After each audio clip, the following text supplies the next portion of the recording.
Salut à tous, bienvenue donc sur l'entrepreneur à la stalle, Thierry #Henry. Aujourd'hui donc épisode 81, un épisode en solo où je vais te parler en fin de compte d'un entrepreneur qui est décédé donc il y a plus d'une vingtaine d'années. Un entrepreneur qui n'est pas très connu, peut-être qu'aux États-Unis, un entrepreneur, comme on dit, un afro-américain qui était l'un des premiers millionnaires noirs. Il a commencé donc il y a un certain nombre d'années, enfin je vais tout te dire, je vais même te reprendre un article que j'ai fait il y a 2-3 ans, et un livre que j'aime bien, que je reprends quelques fois, parce qu'il y a 10 règles de succès qui sont pas mal. Tu verras, donc ça va mélanger un peu des choses que tu as déjà entendues, mais bon, comme quoi les règles, les fondamentaux restent les mêmes partout, hein. Faut pas aller chercher ailleurs, les règles sont simples. Donc Edgy Gaston, je sais pas si tu connais, qu'on appelait donc le Black Titan, parce que donc à son époque, c'est même quand il est mort, c'est un peu un monde. C'est quand tu connais l'histoire, tu dis waouh, c'est extraordinaire. Je vais pas rentrer dans toute l'histoire, elle est assez complexe, elle est assez longue, un livre assez épais, mais très intéressant. Donc qui était donc Edgy Gaston? Donc c'était donc un entrepreneur du nord du sud des États-Unis, donc précisément Birmingham, Alabama. Si tu connais un peu l'histoire des États-Unis, l'histoire donc des Afro-Américains, c'est vraiment un endroit où il y a plein d'histoires, il y a eu des choses très graves là-bas, qui continue même à avoir malheureusement. Donc voilà, donc une ville chargée d'histoire. Donc il est né en 1892, le 4 juillet pour être précis. Donc il a servi dans l'armée américaine pendant donc, la guerre 14-18, comme beaucoup de Noirs américains. À son retour, donc la réalité en fin de compte revient, où donc il n'arrive pas, il revient donc dans un monde où il y a toujours du racisme, il a du mal à s'insérer et trouver du travail. Donc ce qu'il fait, il commence à avoir des idées de business, même si à l'époque on était, là je parle en fin de compte de 1800, 1820, je sais pas si tu vois l'état d'esprit, hein. Pour créer un business à cette époque c'est compliqué. Comme je t'ai dit, je vais pas rentrer dans l'histoire, si tu veux aller prendre le livre, je te mettrai le lien, va prendre le livre sur Amazon ou ailleurs.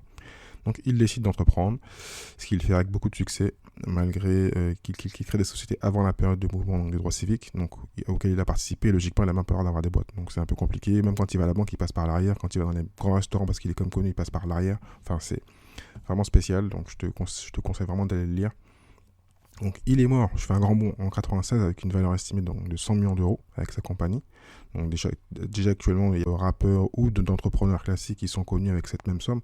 Voilà, donc lui à l'époque il était déjà à ce niveau-là. En plus il va faire un truc qui est rare, que j'ai quasiment jamais vu. Il a vraiment une grosse structure où il a beaucoup d'employés. Et il va prendre donc tous ses cas, je crois qu'il avait à l'époque environ 200 managers, et il va séparer donc sa fortune avec ses managers, pour te dire. Il n'a pas séparé toute la boîte, il y en a qui vont dire oh, c'est pas grave, mais il prend donc parce qu'il a une société plutôt afro-américaine où il y a beaucoup de managers afro, on va dire, noirs, et donc il va donc céder donc sa société à ses employés, ce qui est vraiment énorme. Voilà. Donc pour aller donc dans les directs, donc voilà, c'est un livre qui est sorti donc édité en 2003 par Carol Jenkins et Elizabeth Gardner-Hines. Donc le livre en anglais, donc Black Titan, Edgy Gaston and the Making of Black American Millionaire par Carol Jenkins.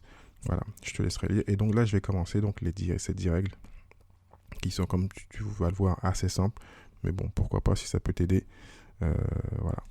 Donc première règle, donc économiser une partie donc, de tout ce que tu gagnes pour te payer en premier. Ça, tu l'as déjà entendu dans plusieurs livres. Donc épargner à la banque, même si on te dit souvent que c'est pas épargné. Donc si tu peux l'investir dans quelque chose qui n'est pas risqué. Donc tu seras étonné donc, à quelle vitesse l'argent s'accumule assez rapidement. Et donc comme il le dit, si tu as donc 2 ou 3 000 euros sur ton compte bancaire, tôt ou tard quelqu'un viendra t'expliquer comment le doubler et mieux utiliser ton argent. Donc la règle de base, c'est donc déjà avoir la discipline, donc de gagner de l'argent et ne pas le gaspiller bêtement. Voilà. Donc établir une bonne réputation à ta banque, à la même banque, et communiquer dans une institution établie et empruntée donc là-bas. Donc en général, et même si moi ça m'est souvent arrivé de parler en mal des banques, voilà, on sait jamais, tu peux garder une ou deux banques, vraiment te faire connaître là-bas, et le jour où tu vas emprunter, logiquement, voilà, si c'est pas quelque chose de trop risqué qui rentre dans ce que eux ils aiment te prêter, ils vont le faire parce qu'ils te connaissent, ils sont rassurés et que tu auras accumulé une petite somme chez eux. Donc éviter donc les prêteurs de risque, comme il dit, ceux qui te prêtent de l'argent mais qui veulent prendre donc des risques. Donc ne joue jamais avec ton argent, c'est le moyen le plus sûr donc de le perdre. Donc pour gagner, donc, il faut vraiment être intelligent. Donc une personne qui ne peut pas en fin de compte se permettre de perdre n'a aucun intérêt à jouer avec son argent. Voilà. Donc ceux qui sont des joueurs qui ont plein d'argent, qui vont au casino, qui vont faire des investissements un peu bizarres, ils le peuvent parce qu'ils ont de l'argent à perdre. Quand on n'a pas, voilà, il faut rester à son niveau et ne pas prendre de risques, de risques inconsidérés, on va dire. Donc règle 4, donc n'empruntez jamais en étant forcé. Quelquefois, tu as des situations un peu difficiles, tu penses que tu dois emprunter, donc n'emprunte pas. Si tu peux pas, tu vas trouver une solution, mais voilà. Parce que si tu empruntes une somme que tu ne peux pas rembourser, ça n'a aucun intérêt. Donc, quand tu empruntes, ce qui peut arriver, sois sûr que tu puisses le rembourser. Donc, imaginons que tu empruntes 1000 euros et que tu gagnes 3000 euros. Tu sais que tu fais le calcul, tu prends 30% de ce que tu gagnes si tu arrives à épargner, tu vas le rembourser donc, sur une dizaine de fois. Mais voilà, il faut savoir qu'il faut faire tes calculs avant d'emprunter, juste pour emprunter, de régler une situation qui était difficile. Mais si tu ne peux pas les rembourser, tu vas aggraver ta situation. Donc loi numéro 5, n'ayez pas la grosse tête avec les petits clients. En général, c'est là où il y a l'argent. Donc si tu restes fidèle à tous ceux qui sont donc, tes petits clients, tu as un petit blog, une petite société, et en fin de compte, il suffit donc juste d'accumuler les clients, d'en avoir une centaine, tu as un business. Voilà. Faut pas te dire que tu veux un client souvent. Souvent on parle donc quand on est en business en ligne, c'est bien de vendre des produits très chers et vendre un produit pas cher et très cher, c'est la même chose, ça reste une vente. Mais bon, lui comme il l'explique, il était dans l'assurance et dans d'autres métiers.